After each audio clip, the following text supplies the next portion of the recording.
नमस्कार। कभी सोचा है रामेश्वरम में सुबह सुबह अखबार बांटने वाला एक बच्चा कैसे आगे चल के भारत का मिसाइल मैन बन जाता है? और फिर जनता का राष्ट्रपति भी। हाँ बिल्कुल। मतलब ये जो यात्रा है ना, एक साधारण पृष्ठभूमि से देश के सर्वोच्च पद तक और फिर लोगों के दिलों तक, ये कहानी है डॉक्टर APJ अब्दुल कलाम की। और ये सिर्फ एक कहानी नहीं है, ये असल में भारत के हौसले की, उसके सपनों की उड़ान की कहानी है। तो आज हम इसी असाधारण जीवन यात्रा को थोड़ा और गहराई से जानेंगे।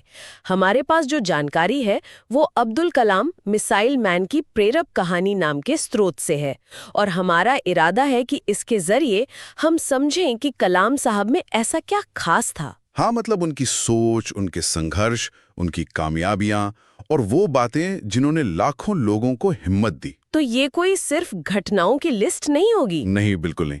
हम कोशिश करेंगे कि स्रोत के जरिए उनकी सोच की गहराई तक पहुंचे। तो कहाँ से शुरू करें? उनके बचपन से? हाँ, वहीं से करते हैं। 15 अक्टूबर 1931, रामेश्वरम, तमिलनाडु। परिवार की आर्थिक स्थिति बहुत अच्छी नहीं थी। जी। और ये बात तो हम सब ने सुनी है कि बचपन में उन्होंने अखबार बांटे थे। तो स्रोत इस अनुभव को कैसे देखता है? क्या ये सिर्फ मजबूरी थी? देखिए, स्रोत इसे सिर्फ मजबूरी के तौर पर नहीं देखता, बल्कि एक तरह से ये उनकी जिंदगी का पहला बड़ा सबक था। शायद पहला प्रोजेक्ट मैनेजमेंट या टाइम मैनेजमेंट का पार्ट कह सकते हैं। अच्छा, वो कैसे? आप सोचिए, सुबह अंधेरे में उठना, अखबार लेना, फिर उनको ठीक से लगाना, तेजी से साइकिल चलाकर बांटना और फिर टाइम पर स्कूल भी पहुंचना। हाँ, ये तो है। एक बच्चे के लिए तो काफी मुश्किल रहा होगा। मुश्किल तो था ही, पर ये एक तरह का अनुशासन, जिम्मेदारी और टाइम की कदर करना सिखा रहा था। स्रोत का इशारा यही है कि यहीं से वो मुश्किल हालात में भी रास्ता निकालने की कला सीखने लगे। ये तो बिल्कुल अलग नजरिया है। हम तो बस संघर्ष देखते हैं, पर इसमें जो स्किल डेवलपमेंट छिपा है उस पर ध्यान नहीं जाता। सही बात है। तो स्रोत के हिसाब से उनकी वो पहली बड़ी सीख कि हालात चाहे जैसे हों, अगर इरादे मजबूत हों तो रास्ता बन ही जाता है, ये सिर्फ कहने की बात नहीं थी। नहीं, बिल्कुल नहीं। ये उनके लिए जिया हुआ सच था, रोज का अनुभव था। स्रोत यही कहता है कि जब कम उम्र में आपको पढ़ाई के साथ घर के लिए कमाना पड़े तो आप या तो हार मान लेते हैं या लड़ना सीख जाते हैं। बिल्कुल। और कलाम साहब ने दूसरा रास्ता चुना, और शायद यहीं से वो जज्बा बना जिसने उन्हें कभी पीछे मुड़ने नहीं दिया। फिर आई उनकी पढ़ाई। सेंट जोसेफ कॉलेज त्रिची से फिजिक्स, और फिर Madras institute of technology MIT से एरोनॉटिकल इंजीनियरिंग। आसमान में उड़ने का सपना तो बचपन से था। जी हाँ। MIT का अनुभव कैसा था उनके लिए? स्रोत में कुछ खास है इसके बारे में? MIT बहुत जरूरी पड़ाव था। स्रोत बताता है कि वहां सिर्फ पढ़ाई नहीं थी, एक जुनून था, एक आग थी। वो एक किस्सा भी है ना उनके प्रोफेसर वाला। हाँ, सुना है मैंने। जब एक प्रोजेक्ट पर प्रोफेसर खुश नहीं थे और उन्होंने कम टाइम दिया उसे पूरा करने के लिए, और कलाम साहब ने कर दिखाया। हाँ, रात दिन एक करके।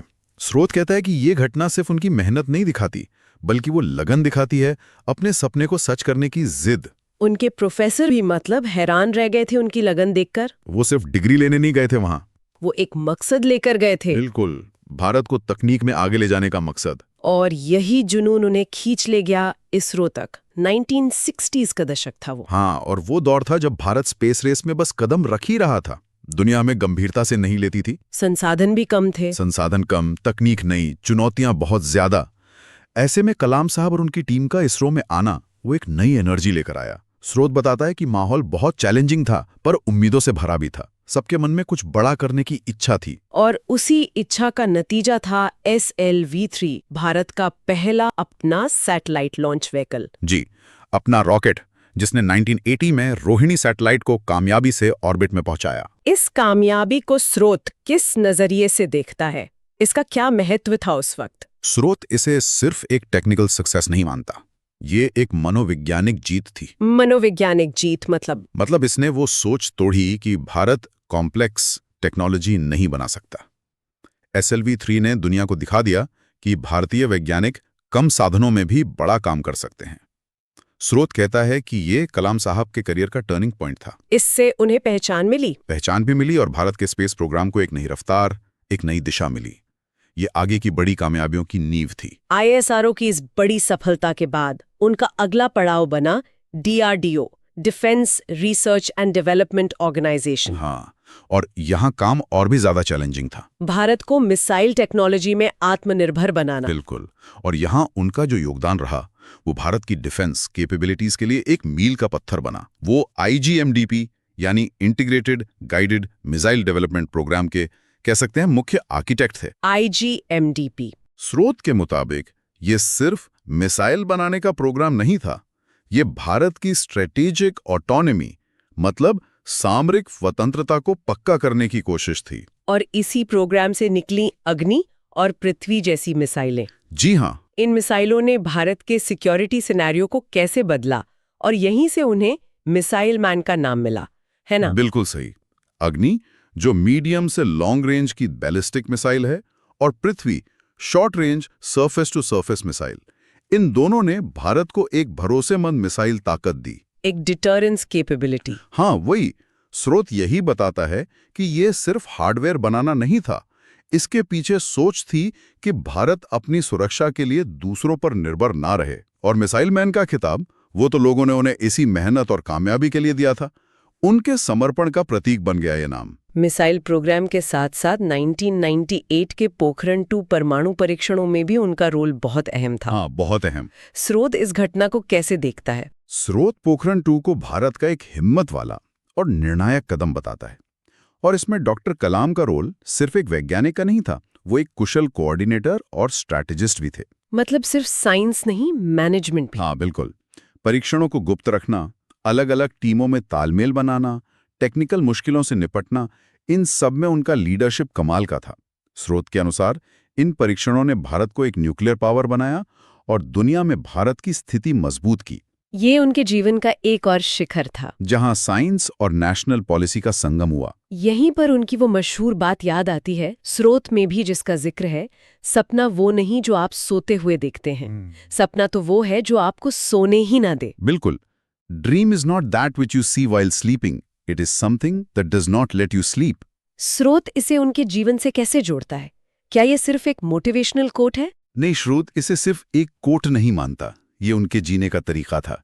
चाहे वो SLV-3 हो, मिसाइल प्रोग्राम हो या पोखरण, उनका हर काम एक सपने से जुड़ा था। एक ऐसा सपना जो उन्हें सोने नहीं देता था। हाँ, भारत को टेक्नोलॉजी में ताकतवर और आत्मनिर्भर बनाने का सपना। उनकी जिंदगी ये दिखाती है कि जब सपने आपकी रगों में दौड़ने लगे तो फिर नींद, आराम, ये सब पीछे छूट जाते हैं। ये बात उनके अपने अनुभव से निकली थी। साइंस और डिफेंस में इतनी ऊंचाई पर पहुंचने के बाद उनकी जिंदगी में एक और बड़ा मोड़ आया, राष्ट्रपति भवन। हाँ, 2002 में भारत के 11वें राष्ट्रपति। ये थोड़ा अप्रत्याशित था कई लोगों के लिए। और वो एक पारंपरिक राष्ट्रपति बिल्कुल नहीं थे, उन्हें जनता का राष्ट्रपति कहा गया। स्रोत इस बारे में क्या कहता है? शोभ बताता है कि ये नाम उन्हें क्यों मिला। ये सिर्फ एक टाइटल नहीं था, ये उनके काम करने का तरीका था। उन्होंने खुद को राष्ट्रपति भवन की दीवारों में कैद नहीं किया, बल्कि दरवाजे खोल दिए आम लोगों के लिए। हाँ, खासकर बच्चों और युवाओं के लिए। स्रोत के मुताबिक वो मानते थे कि राष्ट्रपति भवन सिर्फ एक बिल्डिंग नहीं, देश की उम्मीदों का प्रतीक है और उसे लोगों से जुड़ा होना चाहिए। उन्होंने पद की गरिमा रखते हुए भी उसे ज्यादा मानवीय, ज्यादा अप्रोचेबल बनाया। उनका युवाओं और बच्चों से तो एक खास ही लगाव था। वो लगातार यूनिवर्सिटीज, स्कूलों में जाते थे, उनसे मिलते थे। हाँ, लाखों बच्चों से मिले वो अपने कार्यकाल में, और उसके बाद भी स्रोत यही कहता है। उनका मैसेज क्या होता था युवाओं के लिए? सबसे बड़ा मैसेज, सपने देखो। उनका वो कहना, सपने सच हो इसके लिए पहले सपने देखना जरूरी है। You have to dream before your dreams can come true. ये उनके हर संवाद का जैसे केंद्र होता था। वो सिर्फ उम्मीद नहीं जगाते थे। नहीं, स्रोत कहता है कि वो उनमें विश्वास जगाते थे कि वो कुछ भी कर सकते हैं। वो बच्चों से उनके सपने पूछते थे, उनकी जिज्ञासा को बढ़ावा देते थे, साइंस के लिए प्रेरित करते थे। वो जानते थे कि भारत का भविष्य इन्हीं युवाओं के हाथ में है। ये कमाल की बात है कि देश के सर्वोच्च पद पर होकर भी उनका ध्यान अगली पीढ़ी पर, जमीन पर बना रहा। जी हाँ। तो अगर अब हम उनकी पूरी जिंदगी को देखें तो स्रोत के हिसाब से क्या मुख्य सबक मिलते हैं हमें? स्रोत कई बातें बताता है। पहला और सबसे साफ, मेहनत का कोई मुकाबला नहीं। हाँ, रामेश्वरम से राष्ट्रपति भवन तक मेहनत ही मेहनत। उन्होंने कभी शॉर्टकट नहीं लिया, हर चुनौती का सामना मेहनत और लगन से किया। दूसरा सबक शायद ये कि सपने देखना कभी मत छोड़ो, हालात चाहे कितने भी मुश्किल क्यों ना हो। बिल्कुल, स्रोत इसी बात को बार बार सामने लाता है। पैसे की कमी, शुरुआती नाकामयाबियां, तकनीकी रुकावटें, सब कुछ आया रास्ते में, पर उनका लक्ष्य साफ था और इरादा पक्का। सपने देखो और फिर उन्हें पूरा करने के लिए जुट जाओ। हाँ, उनका जीवन यही सिखाता है। सिर्फ सपने देखना काफी नहीं, उन्हें हकीकत बनाने के लिए जिद चाहिए, विश्वास चाहिए। और तीसरा सबक जो शायद उन्हें बहुत खास बनाता है, असली बड़प्पन अपनी कामयाबी से दूसरों को प्रेरित करने में है। ये बहुत जरूरी बात है। शुरूत कहता है कि कलाम साहब अपनी उपलब्धियों पर कभी रुके नहीं। उन्होंने अपनी कामयाबी को एक प्लेटफॉर्म बनाया ताकि वो दूसरों को, खासकर युवाओं को, इंस्पायर कर सकें। वो मानते थे कि ज्ञान बांटने से बढ़ता है। हाँ, और प्रेरणा देने से समाज आगे बढ़ता है। वो सिर्फ एक वैज्ञानिक या राष्ट्रपति नहीं बनना चाहते थे, वो एक गाइड, एक मेंटोर बनना चाहते थे, और वो बने। उनका निधन भी तो ऐसे हुआ, 2015 में IIM शिलोंग में स्टूडेंट्स को लेक्चर देते हुए। जी, ये बात जैसे उनके पूरी जिंदगी को समेट देती है। बिल्कुल। श्रोत इसे एक कर्मयोगी के जीवन का सही समापन मानता है। वो अपने आखिरी पल तक वही कर रहे थे जो उन्हें सबसे प्यारा था, युवाओं के साथ ज्ञान बांटना, उन्हें प्रेरित करना। उनका पूरा जीवन देश सेवा और युवाओं के लिए समर्पित था। हाँ, श्रोत यही दिखाता है। उन्होंने साबित किया कि जीवन का हर पल मीनिंगफुल हो सकता है। तो संक्षेप में, रामेश्वरम का एक साधारण लड़का जिसने साइंस से देश को ताकत दी, लीडरशिप से दिशा दिखाई और अपनी शख्सियत से करोड़ों को प्रेरणा दी। एक वैज्ञानिक, लीडर, टीचर और इन सबसे ऊपर एक महान इंसान। और उनकी कहानी का जो सबसे बड़ा संदेश श्रोत हमें बार बार याद दिलाता है वो यही है कि अगर सपने सच्चे हों और मेहनत ईमानदार, तो कोई भी मंजिल दूर नहीं। अगर आपके सपने सच्चे हैं और मेहनत ईमानदार है तो कोई भी आपको रोक नहीं सकता। सही कहा।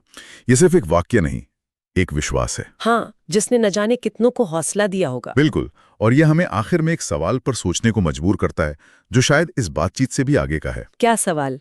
कि डॉक्टर कलाम ने विज्ञान की जो गूढ़ शक्ति है और देश का जो सर्वोच्च नेतृत्व है, उसे युवाओं की सीधी सादी उम्मीदों और सपनों से इतनी आसानी से कैसे जोड़ दिया?